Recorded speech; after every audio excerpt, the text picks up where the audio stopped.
The girl gasped as the full light of the sun hit her pallid forearms, its warmth so intense that she dropped to her knees in terror and buried her face against the billows of her skirts as she crumbled.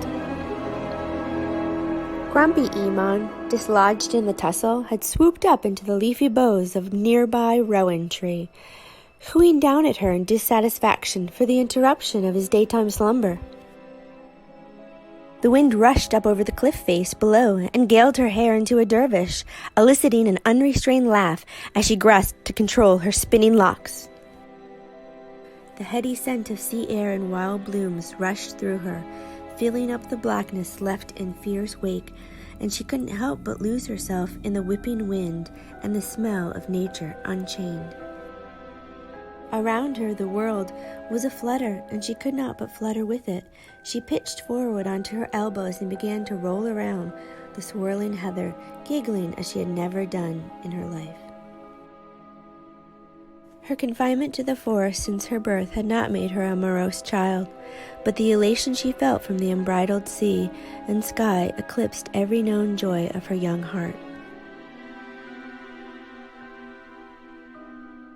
In the heart of the forest, the same briny breeze gusted through the open doorway of the healer's rustic cottage, carrying with it the sounds of her overjoyed offspring. It did not bring her a mother's bliss, but instead filled her with the ache of alarm. The earth matron was sending her a warning. "Come, Fia," she called to an immense white wolf curled up in front of the hearth. The gargantuan wolf, already on alert, leapt to its feet and was already waiting for her outside when she got there. Fia was a mighty lupin warrior who had seen them through many years, providing them with fresh woodland hunts to sustain them through ice-laden winters and famine summers. She kept nefarious bogarts of both human and non-human variety at bay with her dagger teeth and rumbling thunder growl. She was the hurricane and its eye. The wolf sniffed at the howling air with his monstrous snout, but the girl's scent was everywhere and nowhere. The forest lay in the marrow of the Shire, so they would have to split their efforts in order to find her before anyone else did. West, barked the healer, and Fia was away to the far edge of the wood. She ran herself breathless through the thickets.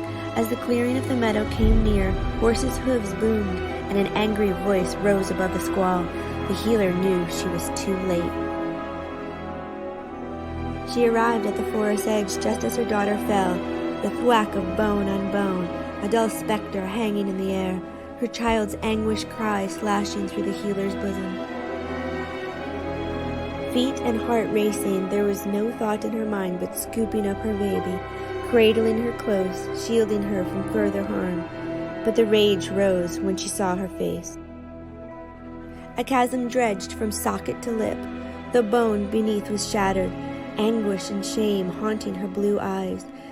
But like a doe hidden in the grass, she didn't dare make another sound, not even a whimper. The healer's eyes flashed as she caught the Lord's crimson, belligerent face. "She's just a little girl!" "She's a thief. If I see her again in my land, she'll rot in the stocks." He waved his cane at them as he bellowed, the elk carving at the end dripping in her daughter's blood. Fire inside her blazed at his words. "They're flowers! Wildflowers that grow as weeds! They aren't owned by anyone!"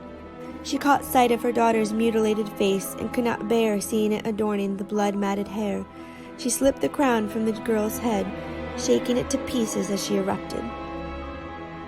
These flimsy, worthless things? Were they worth it? Worth her blood? Her future? Surely even you, in your almighty castle will one day live to regret this day.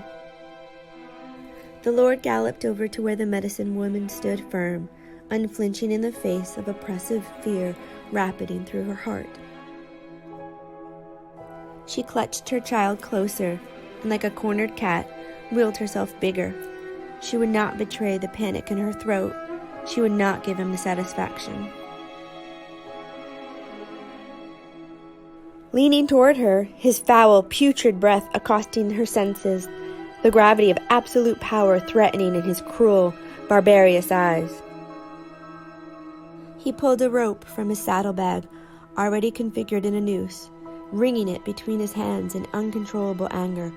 "One more word, and I will string you up from the highest limb in your beloved forest." A howl echoed through the forest as Fia found their scent and was at their feet, snarling and lunging. The Lord sputtered as he stumbled backwards, nearly tumbling to the ground. "Dad?" A boy, no more than 10, said, on a pony previously obscured by the bulging man. "She's the healer. Gran will die without her." She recognized the boy as one who had come to her hut every week for an elixir to alleviate the breathing effects of night air. The brute steadied. She realized her chance to get away was fast fleeting. She touched the bristle-haired back of the wolf, again bidding her to come, and the triad turned and slipped back into the safety of the forest. Iman screeched high overhead, shifting moodily on his branch, and then reluctantly followed.